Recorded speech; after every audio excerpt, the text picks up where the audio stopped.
There is a particular kind of loneliness that no one really talks about. It is the loneliness of being the person everyone assumes has it all together. You walk into a room and people gravitate towards you. You speak and others listen. You smile and the world reflects that smile back at you, assuming it means everything is fine.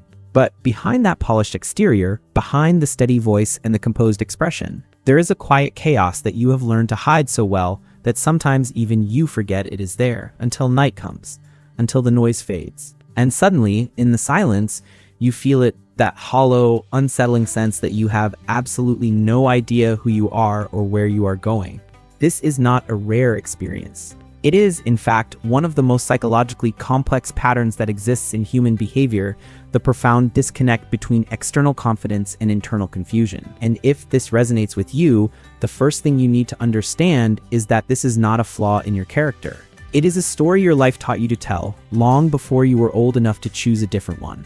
To understand where this begins, you have to go back, not to adulthood, not even to adolescence, but to those earliest moments of childhood where you first learned what earned you safety, love, and belonging. For many people who carry this pattern, confidence was not something that grew naturally from being seen and accepted as a full, messy, complicated human being. Instead, it was a performance that was rewarded. Maybe you were the capable one in a household that needed someone stable. Maybe you learned early that falling apart made the people around you uncomfortable, so you stopped falling apart in front of anyone. Maybe you were praised so consistently for being strong, composed, and reliable that those traits began to feel like your entire identity, and anything that contradicted them felt deeply threatening to keep. Psychologists often describe this as a form of adaptive behavior. When a child exists in an environment where vulnerability is not safe, whether because of emotional unavailability, instability, high expectations, or even well-meaning but pressure-heavy parenting, that child develops a coping strategy.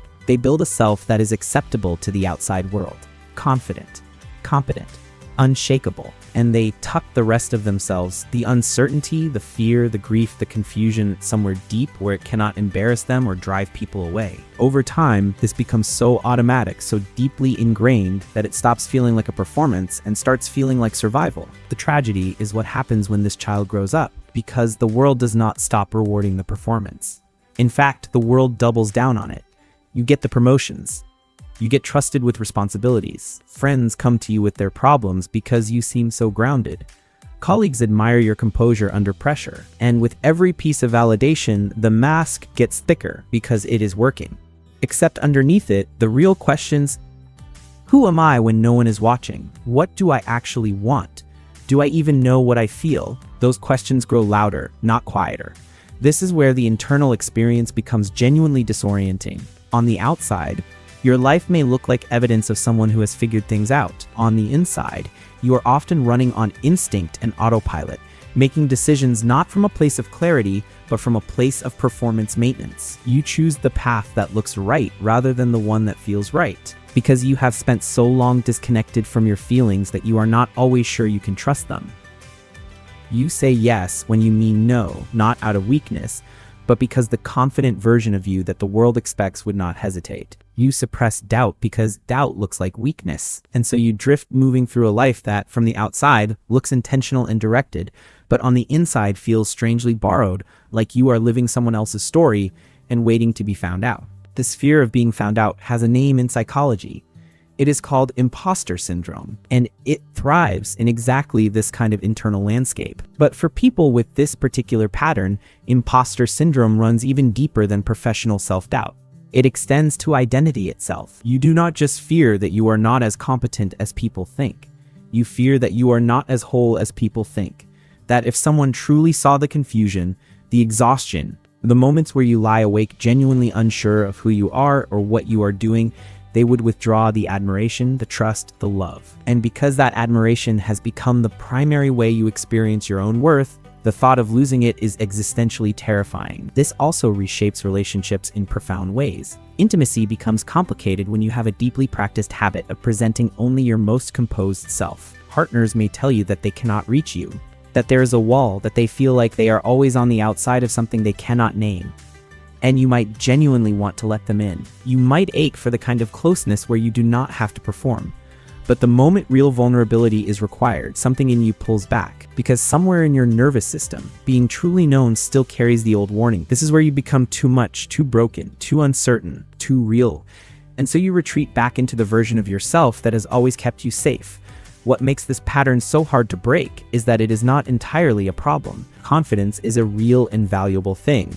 Composure under pressure is a genuine skill. The ability to show up reliably for others is meaningful. These are not illusions, they are real parts of who you are. The difficulty is that they have become the only parts you let anyone see, and perhaps the only parts you fully let yourself acknowledge.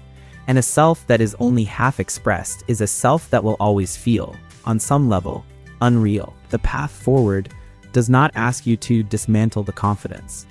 It asks you to befriend the confusion. It asks you to begin treating your internal uncertainty not as evidence of failure, but as evidence of humanity. Every person who has ever appeared completely put together has a version of this, a private landscape of questions, fears, and feelings that do not match the image they project. The difference for people who begin to heal this pattern is that they slowly give themselves permission to let the inside and the outside start to correspond. This begins in small, quiet ways. It begins the first time you tell someone the truth instead of the polished version. The first time you sit with discomfort rather than performing your way through it. The first time you ask yourself what you actually want. And wait, really wait, for an answer that comes from somewhere genuine rather than somewhere strategic. It begins when you start to understand that your worth was never actually in the performance. It was always in you, in the complicated, uncertain, searching, real you that has been waiting behind the confidence all along. You are not lost because something is wrong with you. You are lost because you were taught to keep moving before you ever had the chance to find yourself. And that is something that can change. Not all at once, not without discomfort, but genuinely, meaningfully, and with the kind of depth that no performance, no matter how polished, could ever give you. The most courageous thing a confident person can do is finally admit quietly to themselves and perhaps to someone they trust, I do not have it all figured out, and I am ready to stop pretending that I do. That admission is not the end of your strength. It is very likely where your real strength finally begins.